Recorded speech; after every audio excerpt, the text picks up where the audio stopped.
everybody, this is ASMR back with a new video and new nails, and these are in Valentine's Day colors. It's red and pink and purple and gold. It's actually two tones of pink, and I was too lazy to draw little hearts on, so I just drew polka dots instead. But they're Valentine's Day colors, and I have my toes done the same way. So the little toes are just done with like little colors, but the big toes are done almost identical to the nails. And this really didn't take that long. It looks complicated, but it's not. So as you can probably tell from my jewelry, I'm about ready to go out. I just had a few extra minutes, which I was not expecting, and I decided to make an ASMR video with that time. So this is probably going to be quite a short video, unless I decide to film a little extra piece tonight. We'll see. But to begin with, I wanted to sit down this piece of paper, and I got this idea from Bree ASMR. Definitely check out her channel if you haven't done so already. It is fantastic, and I will link a video of hers at the end of this. And now I have 2 pointers here. So what I'm going to do is that I'm going to point to one of these, but then I want you to focus on what I'm pointing at. But then I'm going to take the second pointer and I'm going to point to another one, and I want you to tell me what the color is of the other one that I'm pointing to, okay? So for example, I will tell you to focus on this one. So what color is this? It's yellow, yes. So focus on this one, focus on this one. But tell me, what color is this one? So focus on this one, what color is this one? This one is brown, very good. Now focus on this one, but tell me, what color is this one? So focus here, but what color is this? This one's blue, yes, yes. Now focus on this one, but tell me, what color is this one? Focus here, what color? Red. Now we'll completely switch it up. So focus right here. What color is this? Pink, yeah. So focus here, but tell me, what color is this one? Way over here. Purple, yep. And now keep focusing on the purple up here and tell me, what color is this one? So focus here, but what color is this? Black. And what color is this? It's blue, yep. Now focus on that, and tell me, what color is this one? Green, very, very good. Alright, so I'm not sure if that was relaxing or not yet, let me know. But now I'm just going to randomly point, and you just tell me what color. Purple, yep. Green, yep. Yellow, yes. Brown, yep. Pink, Blue, Black, very good. And red. Excellent, there's no trouble with that. So now, I got a request to include lights in my video. And I am filming during the day, so it's a bit difficult. But I do have some beautiful lights here. So I just want you to tell me, what color is this? It's red, yes. And this, what color is this? It's orange. And this one? Yellow, yes. This one? It's green. And finally, how about this one? What color is this? It's blue, yes. And it's blinking. So in total, these are all messed up, but in total, we have these colors. Oops. I'm trying to hold them in order. That's easier said than done. So, I'm sorry about the screaming outside. My father's watching football. I don't know who's playing. I think it's Barcelona. Alright, when I say football, I mean soccer. Sorry, that's what we call it in my house. Anyway, red, orange, yellow, green, and blue. So can you see all these colors? And can you see the blue blinking? Is it relaxing to watch? Do you prefer the blinking or the solid? There's one blue here that's more solid. See, right here. And what two colors am I holding now? Blue and yellow, yes. And what two colors am I holding now? Green and red, yes. Which one's blinking? The red one, yes, yes. And which two colors am I holding now? Red and yellow. Very good. So I'll try to work colors in more in future videos. Now finally, let's do a guessing game. So, I have these little crowns. I have a red one. I have a yellow one. I have a green one. And I have a blue one. So, I want you to look at them. We have 4: red, yellow, green, and blue. Blue, green, yellow, red. I'm going to pick them up and take them away. Now, I'm going to hold one in my hand, and I want you to tell me, what color do you think I'm holding? Am I holding the red one, the yellow one, the green one, or the blue one? Take a guess, take a guess. Ready? And I will reveal the yellow crown. Was that the one that you had guessed? Okay, let's do another one. So I'm going to make up my hand, mix them up, and I'm holding on another one. So now, which one do you think I'm holding? Am I holding red, yellow, green, or blue? Red, yellow, green, or blue? We know it's not yellow. Or maybe it is. I took the yellow off. Maybe it is yellow again. But what do you think? It's the blue one. Is that the one you guessed? Okay. So now I'm going to do it again. I'm going to roll my hands together. And I'm going to hide one. Now, which one am I hiding? Am I hiding red, yellow, blue, or green? Which one? Green. Excellent. Okay, now I'll do that again. I'll mix them up. Okay, now, on the other hand, am I holding red, yellow, green, or blue? Red, yellow, green, or blue? I'm holding blue again. Did you guess that? Okay, I'm holding up my hands again. And now in this hand again, am I holding red, yellow, green, or blue? Red, yellow, green, or blue? Yellow again. Okay, I'll mix them up. So, red, yellow, green, or blue?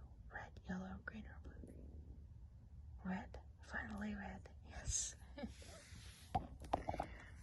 did you guess any of those correctly? It doesn't matter whether you did or not.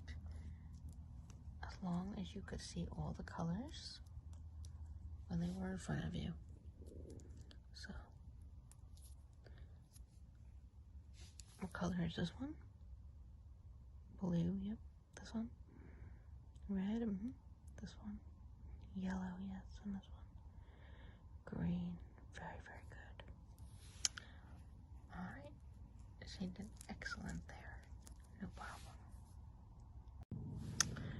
Okay, everybody, so I'm back. It's a few hours later, but I decided to add on to this video, and I'm going to include a little educational element now, because I've done this in the past, and you guys really seem to enjoy it. So what we're going to be discussing today are the Gestalt laws. So I came upon these recently with my own PhD work. I had to read a paper, and these were discussed. And even though my degree is educational psychology, there's a lot of cognitive psychology involved with that. Even though I have a master's degree in communication, I have never come across these before, so this week was my first time coming upon these. And I thought that they were really interesting, and I thought that you guys might enjoy them as well. And so basically what the Gestalt laws are is that they describe how the human mind organizes and groups things. So it's basically how we manage the world in our own minds. How do we put things into groups and into boxes, and how do we make sense of things? So there are 6 primary models to explain these laws, and we're going to be going over them right now, this piece of paper and all of these really bright, colorful pens. And I think that you will hopefully enjoy this. So to begin with, what color pen is this? It's red, yes, very good. So the first one we'll be going over using the red pen is the law of similarity. And I decided to write these out as I am speaking to you guys, just because I know that you enjoy this. Some of you enjoy writing on paper. And I'm sorry that my handwriting is a bit messy, but it's hard to maneuver myself when I'm trying to write, and the camera's here with the tripod. I'm trying not to knock it over. So excuse the messy handwriting. So anyway, the law of similarity means that we group things by how similar they look. So let's say that I was going to draw some little squares here, right? Little boxes. Now, and I can draw some circles too, right? And I'm going to do another one here, and another one here, maybe another one down here. And then, just for argument's sake, I'll add another one. Different colors. Alright.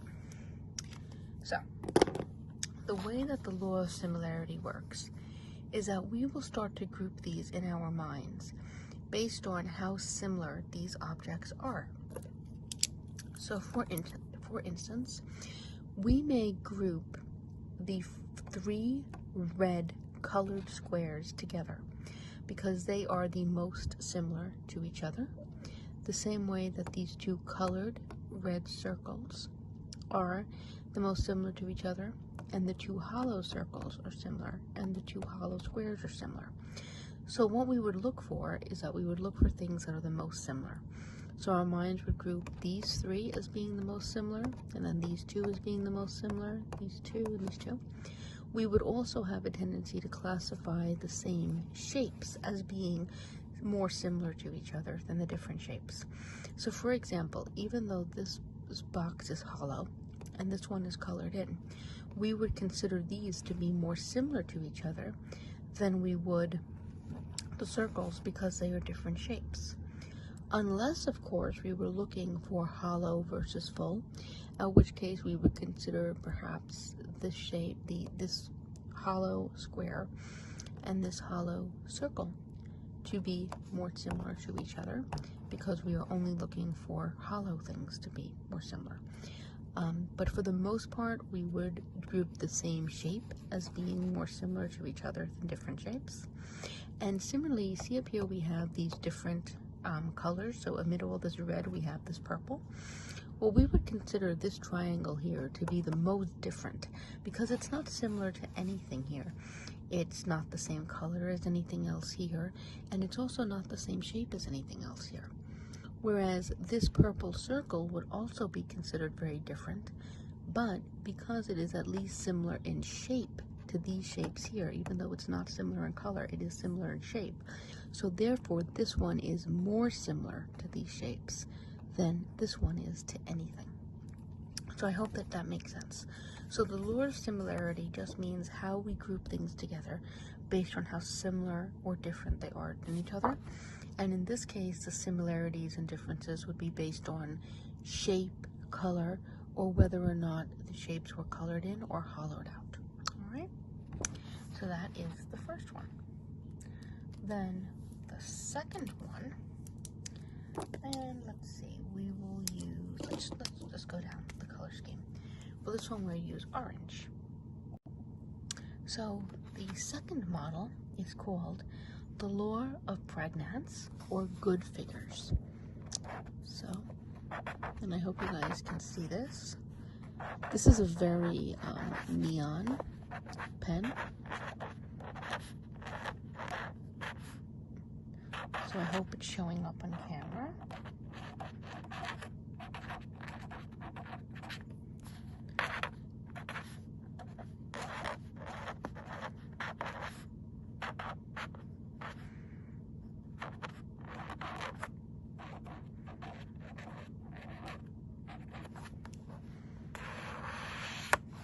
So, the Lure of Pregnance, or Good Figures.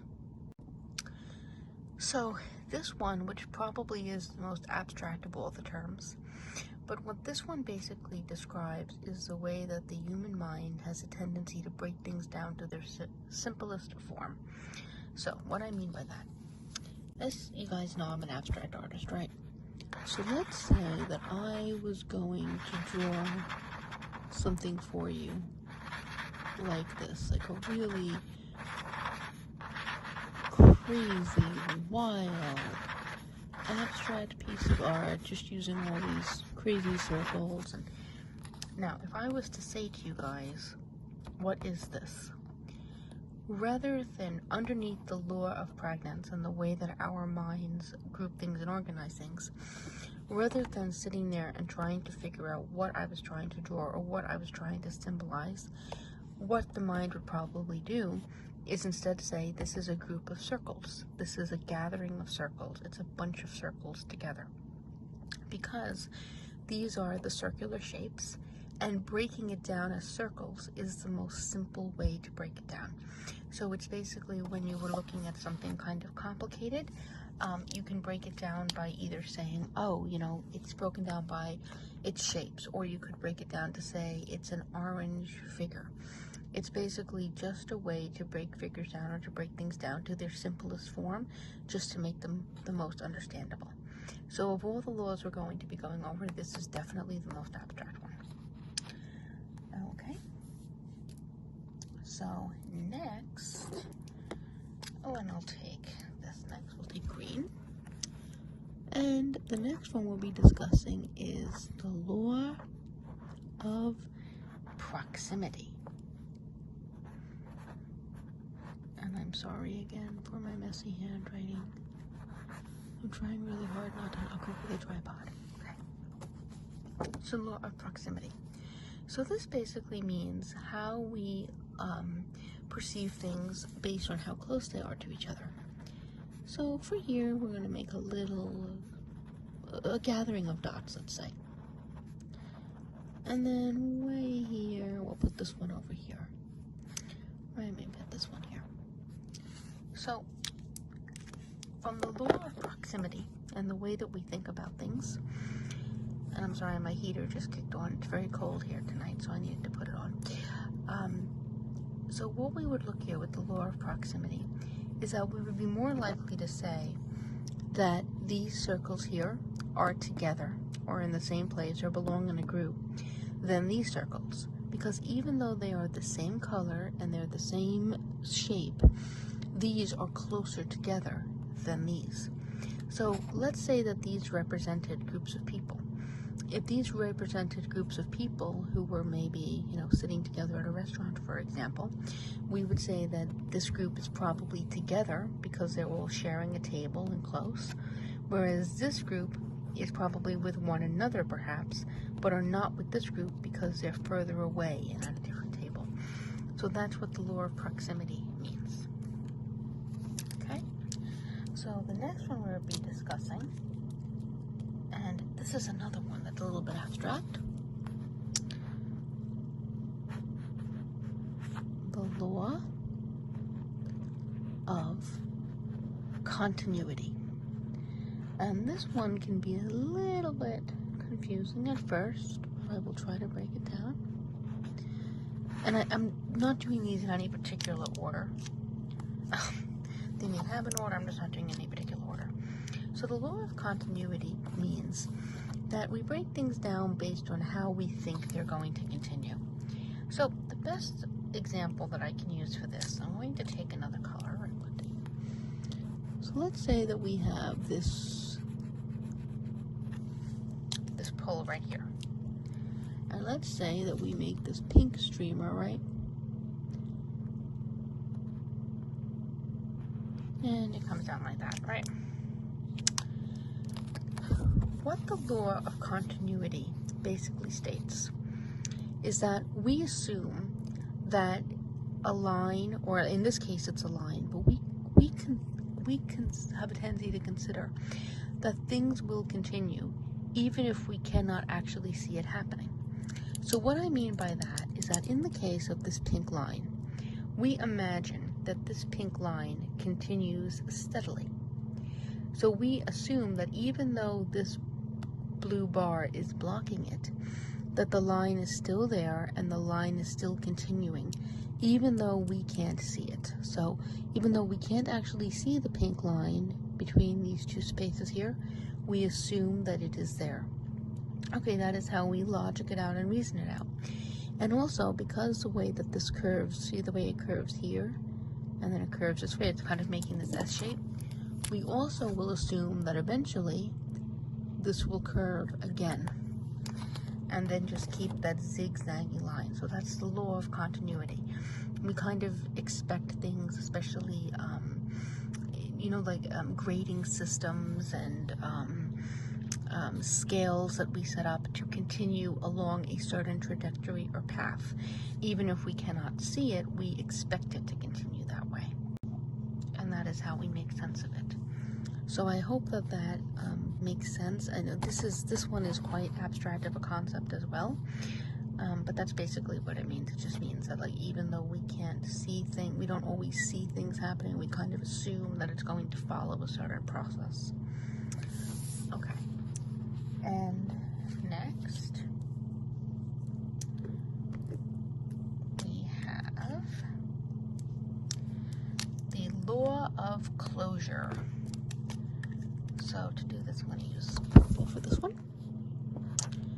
So law of closure is actually a little bit similar, to the law of continuity, but it's a little bit simpler. So what this basically means is that our minds have a tendency to fill in the blanks. Now, what on earth do I mean by that? Well, let's say that I was to make a shape here, right? And I'll make another shape here. And again, these are very, very rough because I'm trying hard not to knock my tripod, but okay. So here we go. So as you can see, I've made these shapes. Now these shapes are not closed, are they? No, they're little lines and they have gaps in between them. But if I was to point to this collection of lines and I was to say to you, what shape does this look like? You would probably tell me it looks like a triangle. And that's because it does. What's happening is that our minds are filling in the blank. So we have just enough information to know that this looks like a triangle, and your mind is mentally filling in those blanks, kind of doing it subconsciously, to tell you that this is a triangle. The same way with this one. If I was to point to this one, and if I was to say, what is this? You would say, this is a circle. Now, I know that this is a very poor and rough circle, but that's just the way I was drawing it, because the way I was sitting. But what's happening is that you see the way that it's curved, and you see the way that it's curved on all four sides. And so your mind is giving you enough information to tell you that that is a circle, even though it's not closed off. And the same thing with this. If I was to ask you, what is this? You would say it's a line, because even though there's breaks in the centers, you can definitely see the trajectory that it's on, and so it makes your mind know it's going one direction, it's straight, therefore it's a line. Okay? So that's the law of closure. It basically means that your mind allows yourself to fill in the blanks time to time. Now, we are going to the very last one. Okay, so the law common region. This is also a little bit abstract, but not too bad. I'm starting to completely fill out this paper. Okay, so what the law of common region? It's very similar to the law of proximity, but a little tiny bit different. So the way I'm going to describe this, I'm going to set up a grid here of circles.